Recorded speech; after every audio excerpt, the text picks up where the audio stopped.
안녕하십니까? 인생의 복잡한 문제들을 말씀으로 단칼에 해결해주는 김종근 목사의 쾌도 남마입니다.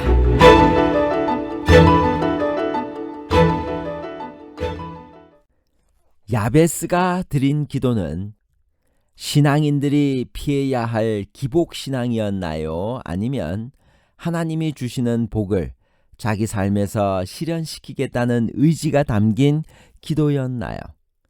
기복신앙과 의지의 표현에 관한 복잡한 문제를 하나님 말씀의 가르침으로 명쾌하게 해결해 드리겠습니다. 야베스가 드린 기도는 구복 기도가 아닌가요? 역대상 4장 9절에서 10절입니다. 야베스는 그의 형제보다 귀중한 자라. 그의 어머니가 이름하여 이르되 야베스라 하였으니 이는 내가 수고로이 낳았다 함이었더라. 야베스가 이스라엘 하나님께 아뢰어 이르되 주께서 내게 복을 주시려거든 나의 지역을 넓히시고 주의 손으로 나를 도우사 나로 환난을 벗어나 내게 근심이 없게 하옵소서 하였더니 하나님이 그가 구하는 것을 허락하셨더라.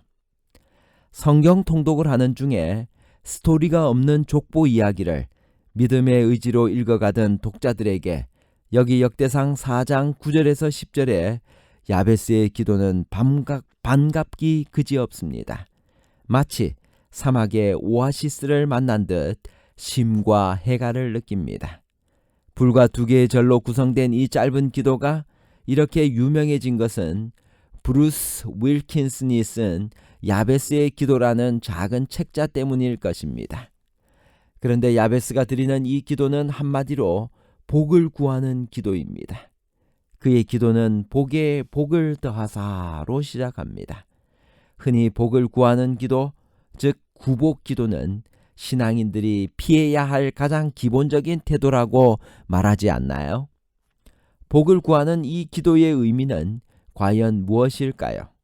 이를 어떻게 이해해야 할까요? 야베스의 기도는 그의 출생과 명명의 사연부터 전해주면서 시작합니다. 어떤 사연인지 알 수 없는 상황에서 그의 어머니는 그를 고통 가운데 고생하며 낳았습니다. 그래서 그의 이름을 고통 혹은 고생이란 의미의 야베스라고 했습니다. 이렇게 음을 맞추는 것을 유폰이라고 합니다. 모든 여인들은 해산의 고통을 겪습니다. 그럼에도 불구하고 이런 특별한 언급을 한 것은 그 고통이 그저 일반적인 해산의 고통은 아니기 때문일 것입니다. 그게 무엇이었을까요? 지독한 난산이었을까요? 아니면 사생아나 서자 혹은 유복자와 같은 특별한 운명이었을까요? 내용은 전혀 알 수가 없지만 그의 아들 이름을 아버지가 아니라 그의 어머니가 직접 지었다는 사실에서 유추해 볼 수가 있습니다. 이는 매우 특이한 경우입니다. 왜냐하면 고대의 아들 이름은 아버지가 주었기 때문입니다.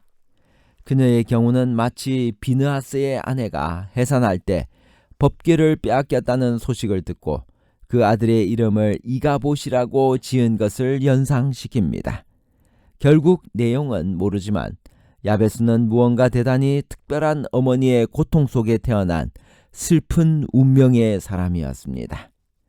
히브리인들에게 이름은 그의 존재와 삶을 나타내는 예언적 의미를 담고 있습니다. 야베스는 그 이름 자체가 그의 삶이 고통과 저주일 것임을 나타냅니다. 어머니는 태어난 아이에게 그가 짊어져야 할 운명의 무게를 그렇게 야베스란 이름에 담아 표현한 것입니다.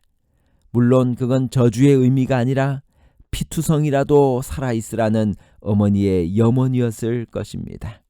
그런데 야베스는 그런 운명을 안고 태어났어도 결국은 귀중한 자가 됩니다. 이어지는 야베스의 기도는 야베스가 그런 자신의 운명을 기도로 바꾸었음을 나타냅니다.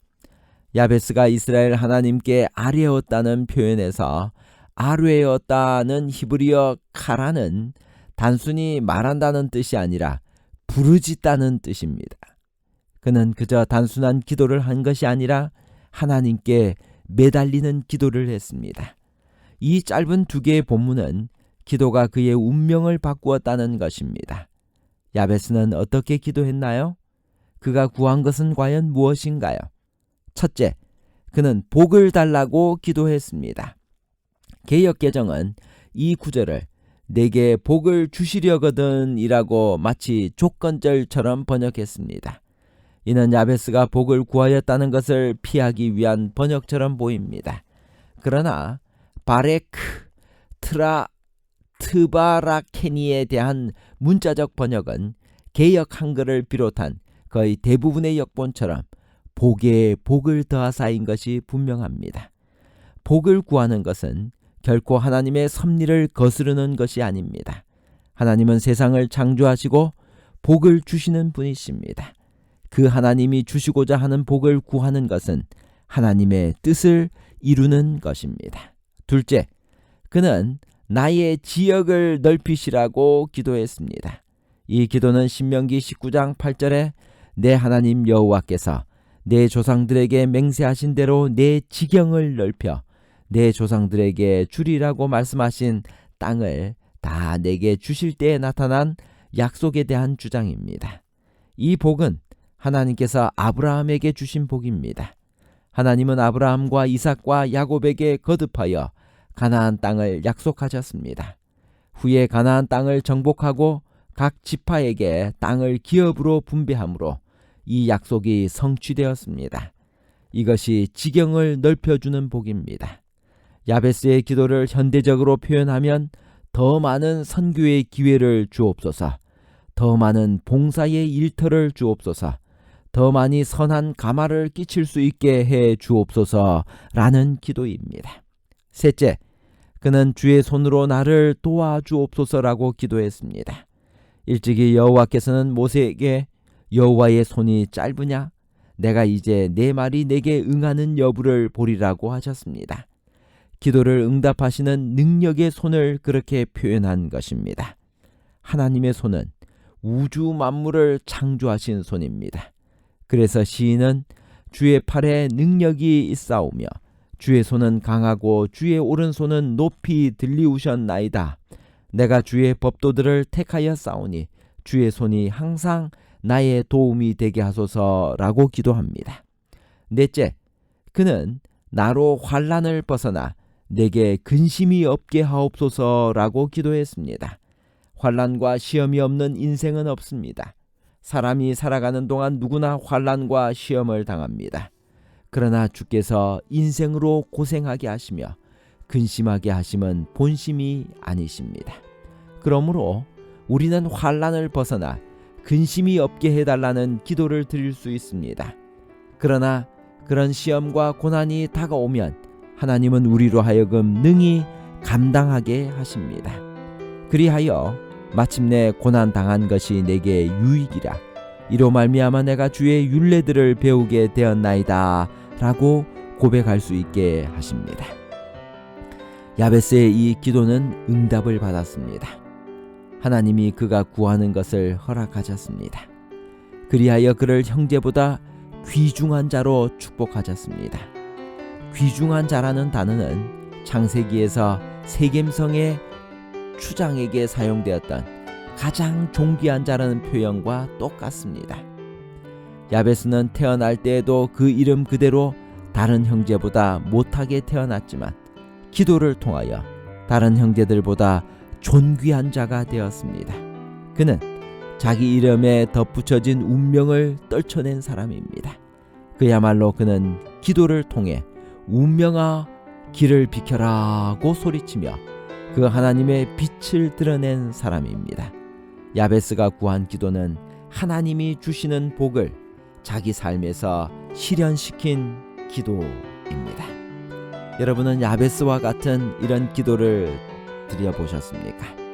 오늘 우리의 삶에서 하나님의 뜻에 합당한 그러한 기도를 드릴 수 있도록 우리 모두도 야베스처럼 기도하는 사람이 되어야 할 것입니다. 결론입니다. 첫째, 야베스가 드린 기도는 신앙인들이 피해야 할 기복신앙이 아니라 하나님이 주시는 복을 자기 삶에서 실현시키겠다는 의지가 담긴 기도였습니다. 둘째, 야베스는 하나님께 열심히 기도하는 사람이었습니다. 셋째, 야베스는 하나님의 응답을 받은 사람이었습니다. 감사합니다.